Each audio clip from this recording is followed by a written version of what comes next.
muita opção de lazer, né? Eu tô pegando ônibus agora para conhecer o Museu do Transporte Público, que tem um grande acervo de fotos, objetos, documentos e, claro, veículos.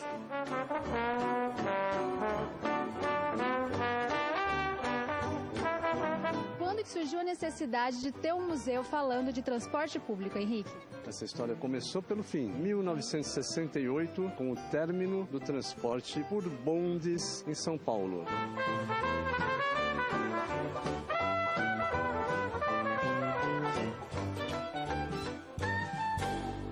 A gente já começa vendo um aqui, que é super bonito, antigo, né? Que atendia até Santana. A capital da República começou a receber, como já acontecia na Europa, todos os bondes tração animal. E nós tínhamos 2 burrinhos que puxavam pelas ruelas. Nossa, é impossível imaginar isso hoje em dia, né? Tadinho dos burrinhos, porque imagino que era pesado isso aqui. E transportava quantas pessoas, mais ou menos?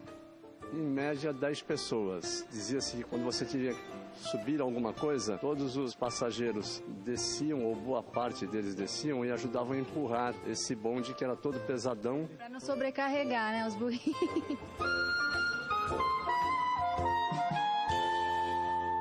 E aqui eu já vejo outro que não é mais tração animal. No ano de 1900 exatamente, passamos de um tração animal para um bonde elétrico. Apesar de todas as desconfianças que as pessoas tinham, falavam que levava choque, o fato de a pessoa pisar num trilho, achava que poderia ser eletrocutada, mas isso foi se vencendo gradativamente, ele se incorporou à paisagem e trouxe o progresso para São Paulo.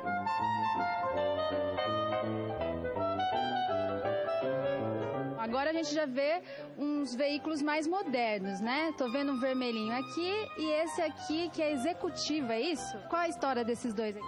Com o passar dos tempos, as pessoas quiseram ter exclusividade. Um ônibus próprio, ele partia de um ponto pré-determinado e chegava num destino que ele desejava. Era um transporte mais elitizado porque ele atendia uma certa faixa de público que poderia pagar a exclusividade. E que ano que ele é?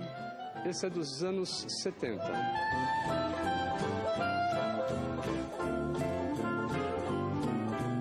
E esse aqui me lembra muito aqueles ônibus de Londres, né? Porque tem 2 andares e é vermelho. Tem alguma coisa a ver?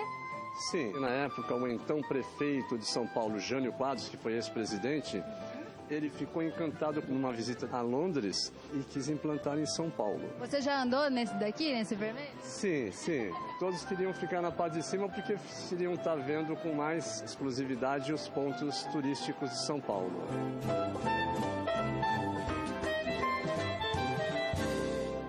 Aqui eu tô vendo vários carros, um Fusca da CET. Qual a história desses carros aqui? São carros que serviram às instituições públicas de São Paulo. Inclusive esse carro há 6, 7 anos atrás ele estava em uso ainda, né? O outro carro que você vê lá também é um carro que fazia os corredores. Esses corredores que você vê dos ônibus hoje era feito por uma Kombi acompanhada de fiscais, de inspetores que davam suporte e apoio também aos corredores de ônibus de São Paulo.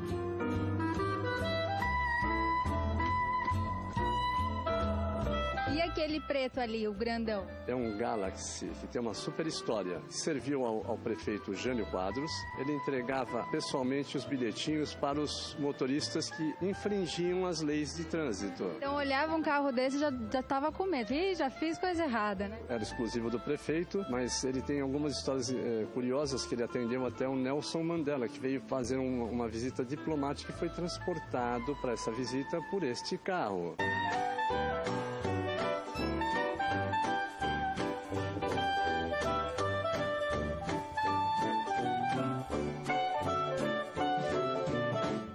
O que mais, além de veículos, a gente pode encontrar aqui no museu? Nós temos uma galeria de fotos, temos uma sala de imóveis que mostra uma série de expositores interessantes, como a primeira carta de motorista do Brasil. Gente, tem muita história, não dá pra gente falar de todas as histórias que tem aqui. Eu vou continuar aqui olhando um pouco o museu e eu convido você para vir aqui no Museu do Transporte Público. Muito obrigada.